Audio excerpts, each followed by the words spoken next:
And greetings, friends. Today I want to talk to you about 1 Corinthians 10th chapter, verse 27, that says, "If any of them that believe not bid you to a feast, and ye be disposed to go, whatsoever is set before you, eat, asking no question, for conscience sake." Now, a lot of people take this to mean that whatever is set before you, eat it, because the law of clean and unclean meats doesn't apply to the Christian any longer. But when we look at the historical context of these verses, the Apostle Paul is actually saying something vastly different, and that the law of clean and unclean meats isn't even the subject in these passages. Now, when we look at verse 28, we see that these are foods sacrificed unto idols, and that in verse 25, it says, "Whatsoever is sold in the shambles," those are marketplaces. In these marketplaces, meats were sold, and these meats were sacrificed unto idols. Notice what it says here in Barnes' notes. The meat of the animals offered in sacrifice would be exposed there for sale, as well as other meats. The Apostle Paul says that it might be purchased, since the mere fact that it had been offered in sacrifice could not change its quality or render it unfit for use. So these were meats sacrificed unto idols.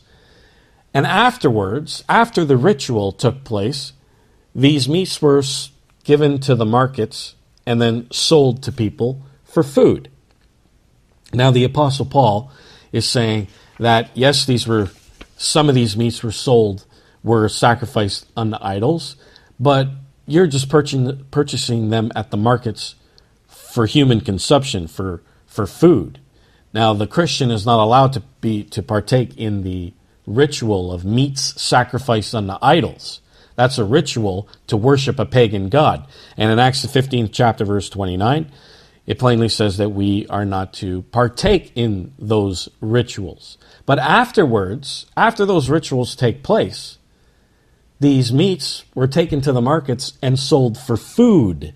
And the Apostle Paul is saying that that is allowed, that you're just purchasing this meat for food, and you didn't partake in the ritual that took place before that.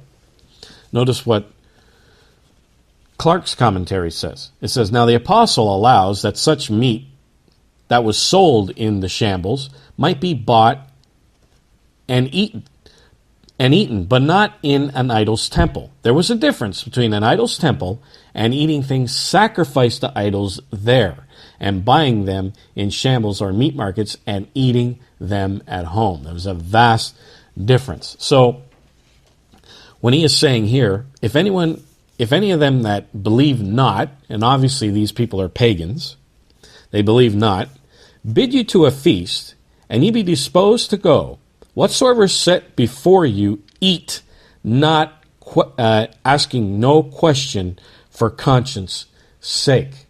And those are meats, not asking the question, was this meat sacrifice to idols? It's got nothing to do with clean and unclean meats. It's easy to spot an unclean meat. And I'll give you an example here. Notice verse 27. "If you're bid to a feast of those that believe not, and you're disposed to go." If I'm invited to a wedding, and I am Italian, and most of the weddings that I've gone to are Italian weddings. If I go to an Italian wedding, obviously there's going to be a lot of prosciutto, there's going to be a lot of mortadella and sausage. That's pork, unclean meat. I'm not going to eat it. But if they serve also roast beef and chicken, well then the Apostle Paul says here that he says, asking no question for conscience sake. Don't turn around and say, was this sacrifice to your god Asclepios or whatever? He's saying don't do that for conscience sake, and he's not talking about his conscience, he's talking about not to offend the person giving the feast, because that's probably his religion, and you don't want to offend him by saying such things. It's a clean meat, eat it, and don't ask questions for conscience sake, meaning not to offend the person giving the feast. And that is the context. So he's saying here not to ask questions for conscience sake. So the law of clean and unclean meats isn't even the subject here. Now in verse 28, notice this. It says, "But if any man say unto you, this is offered in sacrifice unto idols." Now who is this person? Well, notice Barnes notes, it says, "There might be present at this feast some scrupulous fellow Christian who would have strong doubts of the propriety of partaking of the food, and who would indicate it to other guests at the feast." So this is a Christian at the same feast and saying this was sacrificed unto idols. And the Apostle Paul says, "Eat not for his sake, and show it, and for conscience sake, and that's not his conscience, but the person's conscience, for the earth is the Lord's, and the fullness thereof." And again, he says in verse 29, "Conscience, I say, not thine own, but of the other Christian." So just for his sake, not to partake in that meat that was sacrificed unto idols earlier. You're just trying to eat this food, this clean meat.